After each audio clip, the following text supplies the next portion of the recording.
Good evening. It's 10:47 p.m. on April 4th, 2021. As I said earlier, I am doing 3 readings this evening that will be posted subsequently in the next 3 days. I am now going to continue with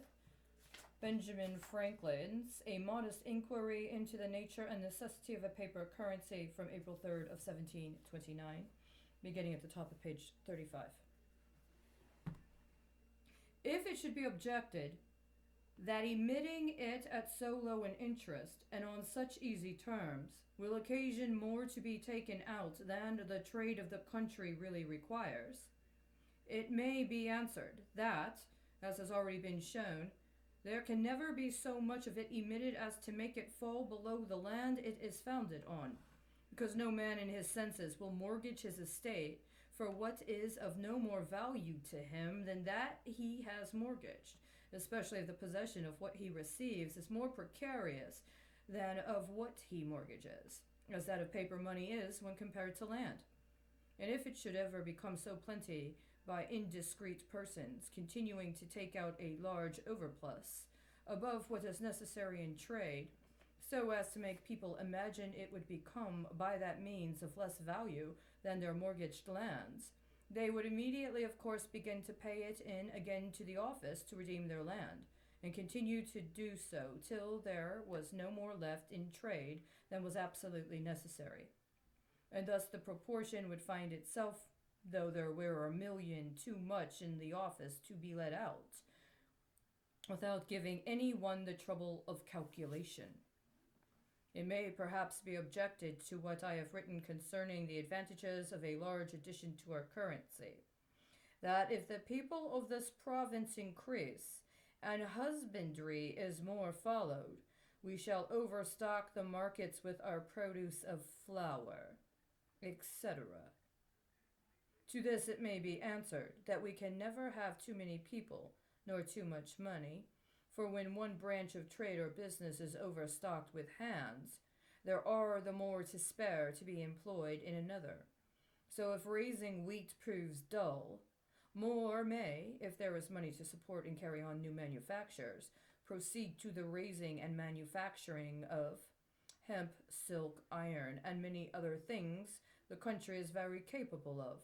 for which we only want people to work and money to pay them with. Upon the whole, it may be observed that it is the highest interest of a trading country in general to make money plentiful, and that it can be a disadvantage to none that have honest designs.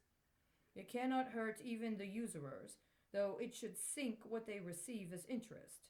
because they will be proportionably more secure in what they lend,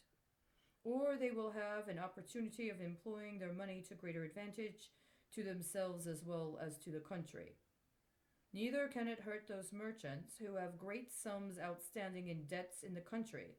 and seem on that account to have the most plausible reason to fear it, to wit, because a large addition being made to our currency will increase the demand of our exporting produce, and by that means raise the price of it, so that they will not be able to purchase so much bread or flour with 100, when they shall receive it after such an addition, as they now can and may if there is no addition. I say it cannot hurt even such, because they will get in their debts just in exact proportion, so much the easier and sooner as the money becomes plentier,